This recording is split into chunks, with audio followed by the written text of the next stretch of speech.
नमस्कार दोस्तों, स्वागत है आप सभी का मेरे YouTube चैनल वॉन्डरर पाटिल में। दोस्तों, अगर चैनल पे नए हैं ना तो सब्सक्राइब जरूर कीजिएगा।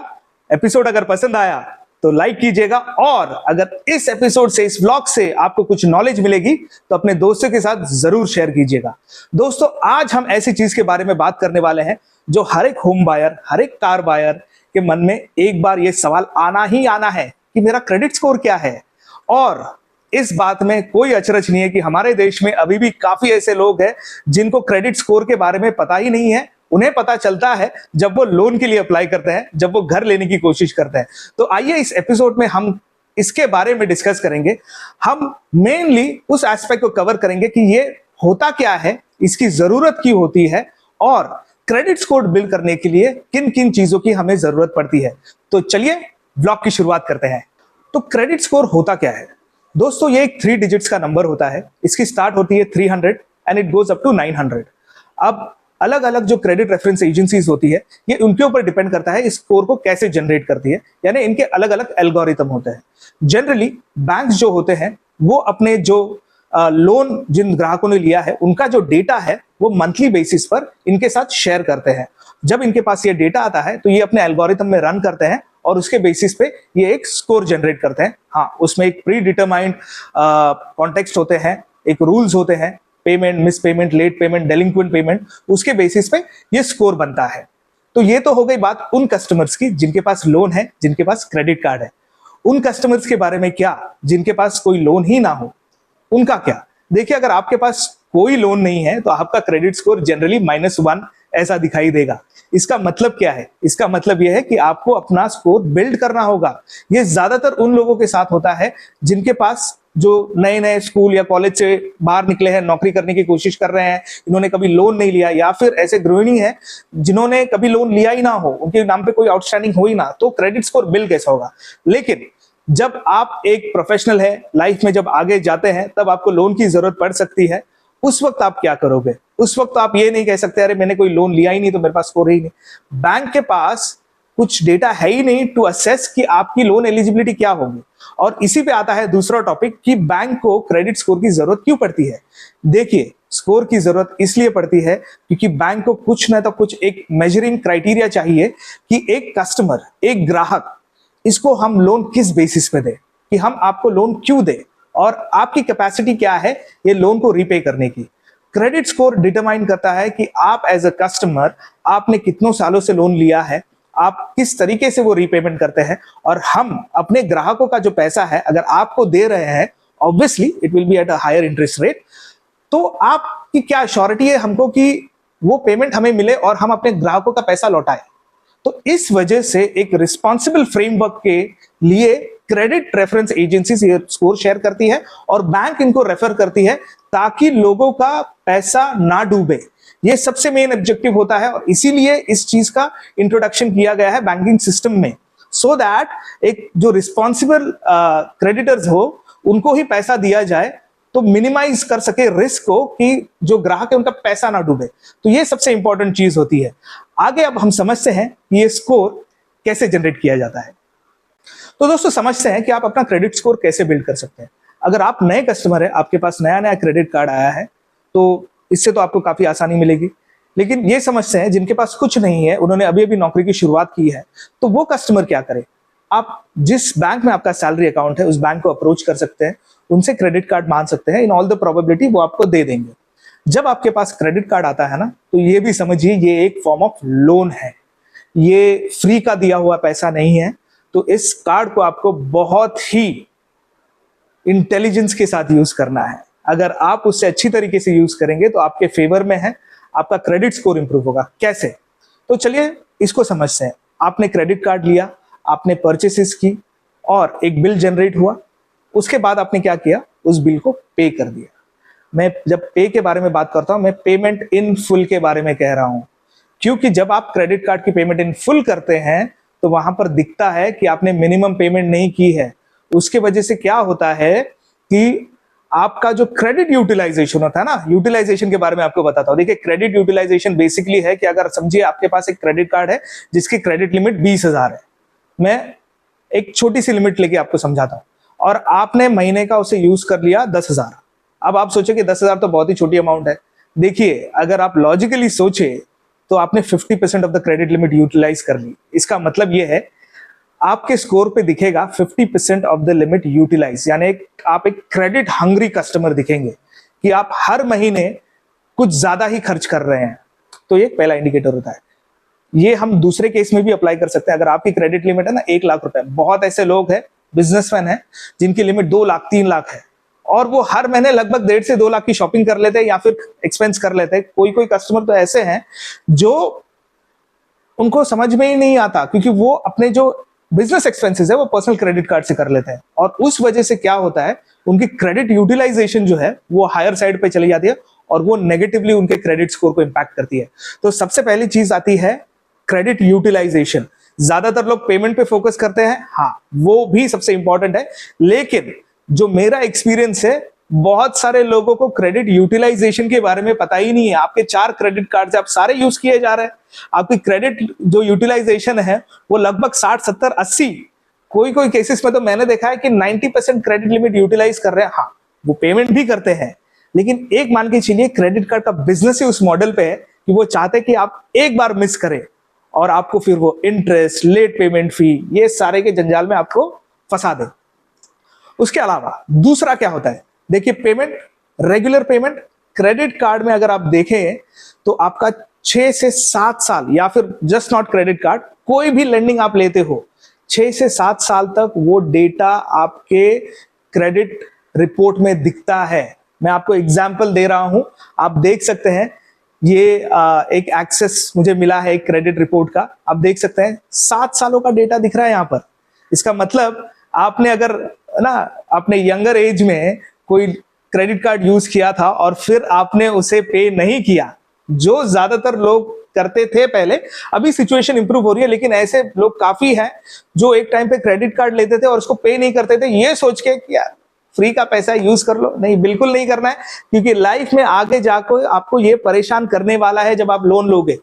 और सिर्फ लोन के बारे में नहीं बात कर रहा हूं, ये भी समझिए आपके क्रेडिट रेटिंग खराब होगी। इसके अलावा जब आप किसी ऑर्गेनाइजेशन में जाओगे और खुदा ना खास्ता उनका अकाउंट उसी क्रेडिट कार्ड कंपनी के अकाउंट में रहा, फॉर एग्जांपल आपने HDFC का क्रेडिट कार्ड कुछ सालों पहले यूज किया था, उसके बाद आप एक नई कंपनी में गए, वहां पर उनका बैंक अकाउंट भी HDFC में खुला, सैलरी, आपका जो सैलरी अकाउंट है ना वो फ्रीज कर देंगे। ये देखा है मैंने काफी लोगों के साथ होते हुए, लोग परेशान हो गए, 2-2 महीने की सैलरी एडवांस में देनी पड़ी उनको, उसके बाद ये जंजाल से बाहर निकल पाए। देखिए, अगर आपके पास अभी भी ऑप्शन है ना, अगर अभी भी आपको बैंक अप्रोच कर रही है कि आपने पेमेंट नहीं की, उसको कर दीजिए, प्लीज कर दीजिए और फॉलोअप रखिए, सो दैट वो सेटलमेंट ना दिखे, क्योंकि सेटलमेंट भी आपके अकाउंट में दिखता है और कहीं ना कहीं वो इंपैक्ट करता है। उसके अलावा क्या आता है, एजिंग। एजिंग का मतलब है आप कितने सालों से किसी लोन को लेकर चल रहे हैं। अगर आपने कोई क्रेडिट कार्ड यूज किया है तो 10 सालों से, it's a good thing, because वो एक मिडिल लेवल का इंपैक्ट डालता है, एक मीडियम इंपैक्ट डालता है आपके क्रेडिट स्कोर पे। जितना पुराना अकाउंट, इसका मतलब है कि ये कस्टमर काफी सालों से किसी फाइनेंशियल इंस्टीट्यूशन से जुड़ा है और इसकी रीपेमेंट हिस्ट्री काफी अच्छी दिख रही है, और एक कस्टमर एक ही प्रोडक्ट लेके काफी साल यूज कर रहे हैं, तो एक कंसिस्टेंसी दिखती है। उसके अलावा क्या होता है, नंबर ऑफ अकाउंट्स। बहुत सारे लोग होते हैं लोन लेते जाते हैं, धड़ल्ले से लोन लिए जा रहे हैं, धड़ल्ले से क्रेडिट कार्ड। एक वक्त हुआ करता था जब मैं देखता था कि लोग अपने जो क्रेडिट कार्ड है ना उसको ऐसा फ्लैश करते थे, मेरे पास 5 क्रेडिट कार्ड है, 6 क्रेडिट कार्ड है। आज अगर मैं कहूं तो मुझे बेवकूफी से ज्यादा कुछ नहीं लगता। देखिए, 6 क्रेडिट कार्ड की अगर आपको जरूरत है ना, इसका मतलब आप बहुत बड़े प्रॉब्लम में फंस चुके हो। किसी इंसान के पास 1 क्रेडिट कार्ड होना चाहिए, max 2। Second is backup, just in case of emergency. मेरे पास भी 2 ही क्रेडिट कार्ड्स है जो मैं यूज करता हूं, जिसमें से एक मैं काफी सालों से यूज कर रहा हूं और दूसरा मेरा बैकअप कार्ड है, जस्ट इन केस अगर कहीं स्वाइप करते वक्त वो ना चला और मेरे पास अगर मेरे सेविंग्स अकाउंट में पैसे नहीं रहे तो मैं उस कार्ड को यूज करता हूं। ज्यादातर समय वो मेरे लॉकर में पड़ा रहता है, अगर कुछ परचेस करने जाऊं तो मैं लेकर जाता हूं। उसके बाद क्या होता है, नंबर ऑफ इंक्वायरीज। आप कितने जगहों पर लोन के लिए अप्लाई करते हैं। कुछ लोग होते हैं ना, हाँ चलो अप्लाई करके देख लेते हैं कितना आता है। भाई साहब, वो रन कर रहे हैं आपके क्रेडिट रिपोर्ट, उससे पता चलता है आपके क्रेडिट फाइल में। बहुत सारे बार ऐसा भी देखा है कि लोगों को पता ही नहीं, कंपनीज धड़ल्ले से आपका क्रेडिट स्कोर चेक कर रही है, और एक वक्त था जब वो कम हुआ करता था। अब जो लेटेस्ट अपडेट है किसी ने मुझे कहा कि नहीं है, वो इन्फॉर्मेशन मेरे पास कॉन्क्रीट नहीं है, लेकिन मेरे हिसाब से अभी तक वो चेंज नहीं हुआ है। तो अभी भी अगर आपको कोई क्रेडिट रेफरेंस एजेंसी में जाकर या फिर उनके जाकर, यानी फिजिकली जाकर नहीं, अगर वहां पर कोई लॉगिन करके चेक कर रहा है आपका स्कोर, तो आपके स्कोर पे इंपैक्ट होता है। Last but not the least, profile. क्या आपकी प्रोफाइल अपडेटेड है? आपने क्रेडिट कार्ड पे एक अलग एड्रेस दे के रखा है, आपकी सेविंग अकाउंट में एक अलग एड्रेस है, आपके लोन अकाउंट में एक अलग एड्रेस है, इसका भी थोड़ा बहुत इंपैक्ट होता है आपके क्रेडिट स्कोर पे। अब हम बात करेंगे जो नए रेगुलेशंस आए हैं कि क्रेडिट रेफरेंस एजेंसीज को क्या क्या करना चाहिए, जो आपकी मदद करेगा आपका क्रेडिट स्कोर इंप्रूव करने के लिए। ये सेगमेंट सबसे इंपॉर्टेंट है because this covers the latest updates on credit scores. आइए उसके बारे में देखें। तो आइए दोस्तों जानते हैं उस 5 न्यू रेगुलेशंस के बारे में जो आरबीआई ने रोल आउट किए हैं फॉर कस्टमर्स। देखिए, सबसे पहला और इंपॉर्टेंट वन है कि mandatory customer notification through SMS, यानी आपके अगर क्रेडिट फाइल में कुछ भी चेंजेस हो तो आपको एक एसएमएस जाना चाहिए। लेकिन ये कब पॉसिबल है? जब आप अपना फोन नंबर यानी मोबाइल नंबर बैंक्स के पास अपडेटेड रखें। अगर वो अपडेटेड नहीं होगा तो आपको कभी पता ही नहीं चलेगा कि कुछ चेंजेस हुए हैं। उसके अलावा कुछ कस्टमर्स होते हैं जिनकी आदत होती है हर 6 महीने में नंबर चेंज करें। प्लीज ये मत कीजिएगा, क्योंकि बहुत सारे एनबीएफसीज में आपके नंबर्स ऑलरेडी रजिस्टर्ड है, तो आपको वो एसएमएस कभी मिल नहीं पाएगा और जब तक आपको पता चलेगा तब तक काफी देर हो चुकी होगी, तो आप उस पर कुछ एक्शन नहीं ले पाएंगे और आपका समय बर्बाद होगा। उसके अलावा दूसरा क्या है? Clear reason for request denial, यानी अगर आपने कोई रिक्वेस्ट डाली है for any changes, for example आपने अपनी क्रेडिट फाइल पे एक लोन देखा जो आपने कभी अप्लाई नहीं किया था, तो क्या करें? तो आप ऑब्वियसली आप रिक्वेस्ट डालोगे, डिस्प्यूट करोगे कि ये लोन तो मेरा था ही नहीं। बहुत पहले क्या हुआ करता था कि आपको बिना कोई रीजन दिए वो कहते थे हाँ ठीक है, हमने चेक किया, हमें कुछ मिला नहीं, तो ये लोन आपका ही है, we can't make any changes. Now they need to give a clear reason. इसका मतलब थोड़ी डीप डाइव होगी, इन्वेस्टिगेशन होगी, और आप एज अ कस्टमर आपके पास तो थोड़ा एम्पावरमेंट आ जाता है कि आपने सवाल पूछ पाए और उनकी जवाबदारी होती है कि वो आपको रिस्पॉन्स दे। उसके अलावा third and the most important thing जो मुझे काफी पसंद है, आपको साल में एक बार एक्सेस मिलेगा फ्री क्रेडिट रिपोर्ट, यानी कंप्लीट क्रेडिट रिपोर्ट आपको साल में एक बार मिलेगी। ये मैंडेट है। लेकिन अगर आपके पास ऑप्शन है, पैसे हैं कि आप रेगुलरली सिबिल के वेबसाइट या कोई और क्रेडिट ब्यूरो एजेंसी के वेबसाइट पर जाके उनका जो ईयरली प्लान अगर वो खरीदे, I think that will be better, क्योंकि आपको डिस्प्यूट और एक्सेस बहुत ही इजीली मिल जाएगा। छोटी छोटी चेंजेस आपको इजीली दिख जाएगी, तो उससे आप काफी कंट्रोल में रहेंगे। मेरे पास कंट्रोल में है, मेरे पास है एक सब्सक्रिप्शन जो मैं एनुअली लेता हूं, और उस वजह से मुझे अपनी क्रेडिट रिपोर्ट काफी इजीली मिल जाती है। So I don't have to worry about it. काफी स्ट्रेस फ्री हो जाता हूं मैं उस वजह से। मैंने काफी डिस्प्यूट्स भी किए हैं। उसके अलावा एडवांस नोटिफिकेशन, अगर कोई भी पेमेंट आपके नाम पे है, अगर वो नहीं होने वाली और उसके वजह से आपका क्रेडिट स्कोर इंपैक्ट होने वाला है, तो थ्रू एसएमएस आपको नोटिफिकेशन जाना चाहिए। ये सबसे इंपॉर्टेंट है, क्योंकि बहुत बार क्या होता है, और इससे और एक चीज से मैं रिलेट करवाऊंगा आपको, कि लोगों के पास पैसा होता है ना, and this is specifically for businessman. Salaried employ थोड़ा कट टू कट जीता है, लेकिन जो बिजनेसमैन होते हैं उनके साथ पंगा ये होता है ना कि वो स्पेंडिंग कर लेते हैं, और स्पेंडिंग करने के बाद वो बिजी होते हैं, कभी कुछ काम निकल कर आया, सैटरडे संडे जरूरी नहीं उनको ऑफ हो, तो वो भूल जाते हैं क्रेडिट कार्ड का बिल भरना, और इनको कोई नोटिफिकेशन भी नहीं आता।